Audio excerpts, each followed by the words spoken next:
Hello, আসসালামু আলাইকুম। কি অবস্থা সবার? আশা করি সবাই ভালো আছো। আমরা জটিল সংখ্যার একদম টাইপ ওয়াইজ ইঞ্জিনিয়ারিং কোশ্চেন ব্যাংকের সলভগুলো দেখতেছিলাম এবং সাথে সাথে ডিউয়ের কিছু ছোট ছোট প্রশ্ন আছে, ওগুলার সলভও করতেছিলাম। একদম ইন ডিটেলস এক্সপ্লানেশন আমি সবগুলার দিচ্ছি, যাতে তোমার একটু ঘুরাই দিলেও তুমি যাতে ম্যাথটা একটু সলভ করতে পারো, ঠিক আছে? কারণ শুধু ম্যাথ করে গেলেই হবে না, তোমাকে একটা ম্যাথ করার পরে ওই টাইপের একটু কঠিন টাইপের ম্যাথ বা ধীরে ধীরে বেশি হার্ড টাইপের ম্যাথটা তুমি যাতে সলভ করতে পারো। সলভ করতে না পারলেও 70% 60% সলভ করতে পারো, তাহলে তোমার এই ম্যাথটা থেকে আর কি লাভ হলো। এই ম্যাথটা করে তোমার আরেকটা ম্যাথ, তাহলে তুমি ধীরে ধীরে তোমার বেসিকটা একটু স্ট্রং হইতেছে। কিন্তু তুমি যদি একটার পর একটা ম্যাথ করো কিন্তু নতুন কোনো টাইপের ম্যাথ দেখলেই তুমি আর পারতেছো না, তার মানে তোমার কিন্তু বেসিক স্ট্রং হয় নাই। তুমি কম্পিটিটিভ এক্সামিনেশন, যেগুলো অ্যাডমিশন টেস্ট, তোমার বুয়েট কুয়েট রুয়েট চুয়েট, এইসব অ্যাডমিশন টেস্টে তুমি বেশি একটা ভালো করতে পারবে না। মানে তোমার হয়তো চান্স পাইলেও তুমি দেখবা যে তোমার মন মতো সাবজেক্ট পাইতেছে না। তো চলো শুরু করা যাক। আমরা আগে 20টা ম্যাথ শেষ করছিলাম, আজকে আমাদের 21 নাম্বার ম্যাথ। এটা খুবই ইম্পর্ট্যান্ট একটা ম্যাথ, খুবই ইম্পর্ট্যান্ট, এটা খুবই ইম্পর্ট্যান্ট একটা ম্যাথ, মার্ক করে রাখো তোমরা। এই যে আমি মার্ক করে রাখতেছি, এটা রোমার রুয়েট অ্যাডমিশন টেস্ট 2014-15-তে আসছিল। রুয়েট 14-15 থেকে চলে আসছিল আর কি, যে রুয়েট 14-15, ঠিক আছে? রুয়েট অ্যাডমিশন টেস্ট 2014-15-তে আসছিল। এটা খুবই ইম্পর্টেন্ট একটা ম্যাথ তোমার। এখানে দেখো বলছে কি যে A plus I A divided by B minus I C plus I D সমীকরণে এ বি সি ডি বাস্তব ধনাত্মক, মানে এ বি সি ডি একটা ধনাত্মক এবং শূন্যের চেয়ে বড়, ধনাত্মক এবং শূন্যের চেয়ে বড়। তবে সি গ্রেটার দেন বি হলে আর্গুমেন্ট অফ পি, মানে এই রাশিটার আর্গুমেন্টটা আমাদের বের করতে বলছে। তো এই ম্যাথটা কি একদম ইজি টাইপের না? দেখো আমি তোমাকে এই ম্যাথটা একটু মোটামুটি কঠিন লাগতেছে না তোমার কিন্তু ফার্স্ট দেখায়, ফার্স্ট সাইডে তোমার এই ম্যাথটা কঠিন লাগবে এবং এই ম্যাথটা মোটামুটি কঠিনও আছে, বলতে গেলে এটা একটা কঠিন ম্যাথ। তো আমাদের ফার্স্ট কি, আমরা স্টেপ বাই স্টেপ ম্যাথটা সলভ করবো, এরপর দেখবো যে আমাদের লাস্টে কি হয়।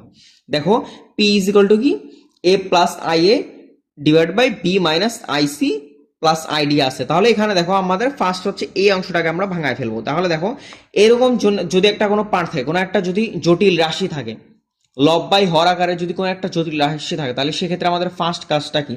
সেক্ষেত্রে আমাদের ফার্স্ট কাজটা কি, হরের অনুবন্ধী দ্বারা লব এবং হরকে গুণ করা, ঠিক আছে?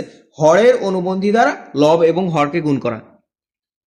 তাহলে দেখো পি ইজ ইকাল টু কি, A plus I A divided by B minus I C. তাহলে এটার হরের অনুবন্ধী কোনটা? জাস্ট জটিল পার্টটার আগে সাইনটা চেঞ্জ হয়ে যাবে, তাহলে বি মাইনাস আইসি আছে, তার মানে এখানে কি হবে, বি প্লাস আইসি। এরপর উপরেও কি জাস্ট সেম হবে, বি প্লাস আই সি, ঠিক আছে? এতটুকু তো বুঝতে সমস্যা নেই। এখন আমরা পুরোটা একবার গুণ করে দেব। তাহলে এখানে দেখো কি আসতেছে, A B plus A C I plus I A B plus তোমার I square A C. I square A C মানে কি, মাইনাস এসি, ঠিক আছে? আই স্কোয়ার ভ্যালু কত, -1, মানে মাইনাস এসি, ঠিক আছে? আর নিচে কি আসতেছে, B square minus I square C square. এখন দেখো মাইনাস আই স্কোয়ার মানে কি, আই স্কোয়ার ভ্যালু এমনিতেই -1, সাথে একটা মাইনাস আছে, তার মানে কি +1 হয়ে গেল। তার মানে B square plus C square, আমার পুরোটা এটা চলে আসছে। এখন দেখো প্লাস কি আছে, আইডি। আমি আইডিটা লিখে ফার্স্টে আমি এতটুকুতে কাজ করে নিলাম, এরপর আমি আইডিটা লিখবো, ঠিক আছে? আইডি।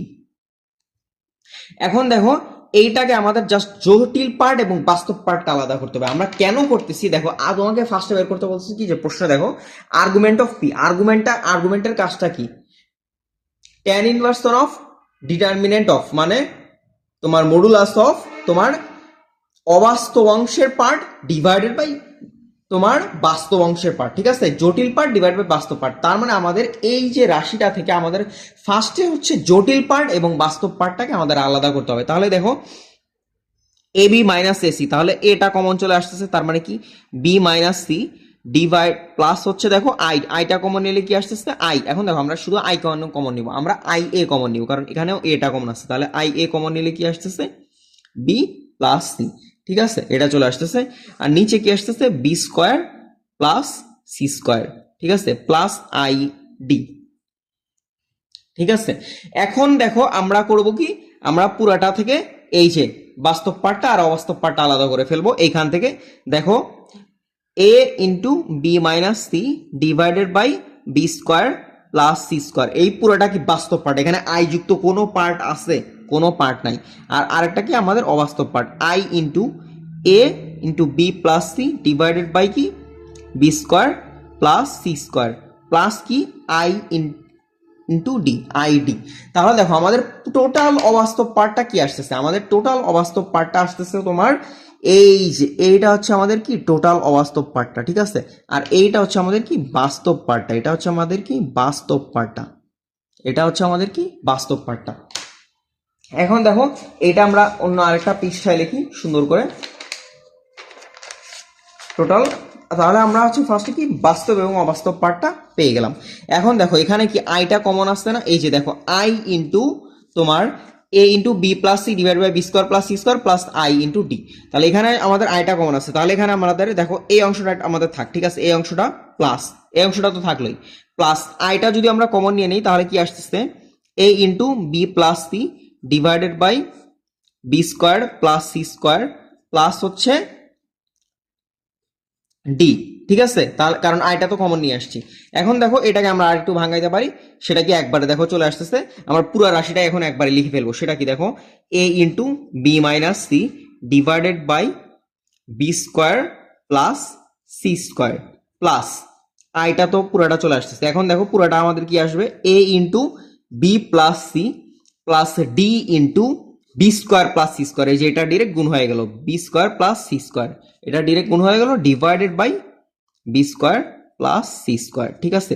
এই যে এইটা হচ্ছে আমাদের টোটালটার মানটা, এই যে রাশিটা যে আমাদের ছিল পি, পি সমান সমান হচ্ছে তোমার এই যে এইটা, ঠিক আছে, পি সমান সমান কি আমাদের পুরো এই যে পার্টটা আমরা পেয়ে গেছি। এখন দেখো আমাদের বাস্তব পার্ট কোনটা, এই যে আমরা আমাদের বাস্তব পার্ট, এটা হচ্ছে আমাদের অবাস্তব পার্ট। তাহলে আমাদের argument of P, argument of P সমান সমান কি আসবে tan ইনভার্সন অফ তোমার বাস্তব পার্ট না অবাস্তব পার্ট ডিভাইডেড বাই কি বাস্তব পার্ট, ঠিক আছে। অবাস্তব পার্ট মানে তোমার জটিল পার্টটা ডিভাইড বাই বাস্তব পার্টটা।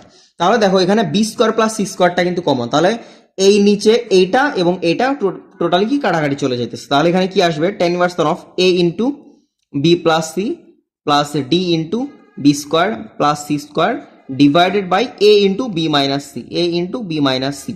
এই যে এইটা হচ্ছে আমাদের পুরোটা মান, ঠিক আছে, আর্গুমেন্ট অফ এই যে আমাদের ভ্যালুটা আমরা পেয়ে গেলাম, ঠিক আছে। এতটুকুতে আশা করি কারো বুঝতে সমস্যা নাই। এখন হচ্ছে দেখো আমাদের কোশ্চেনের সাথে মিলাইতে হবে। প্রশ্ন দেখো কি বলা আছে, এই যে এখন আমরা প্রশ্নের সাথে মিলাবো।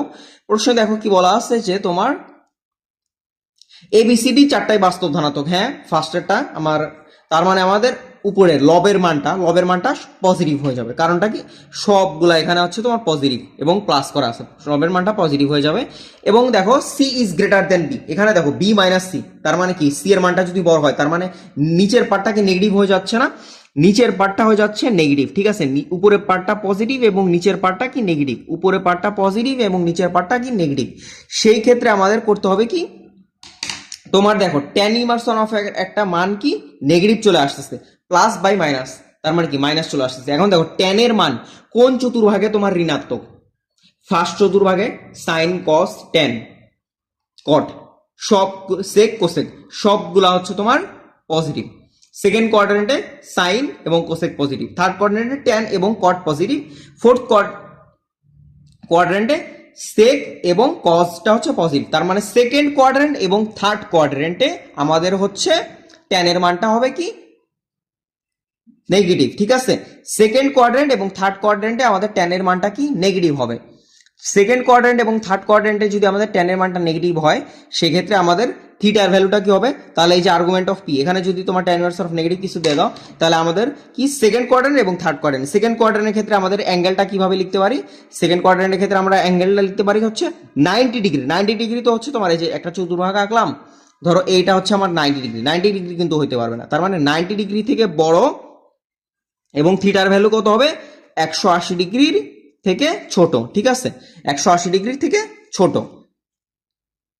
অথবা তোমার ফোর্থ কোয়াড্রেন্টে মানে কি থিটার ভ্যালু হবে 270 ডিগ্রি থেকে বড় এবং তোমার 360 ডিগ্রি থেকে ছোট, ঠিক আছে, 260 ডিগ্রি থেকে বড় এবং 360 ডিগ্রি থেকে ছোট।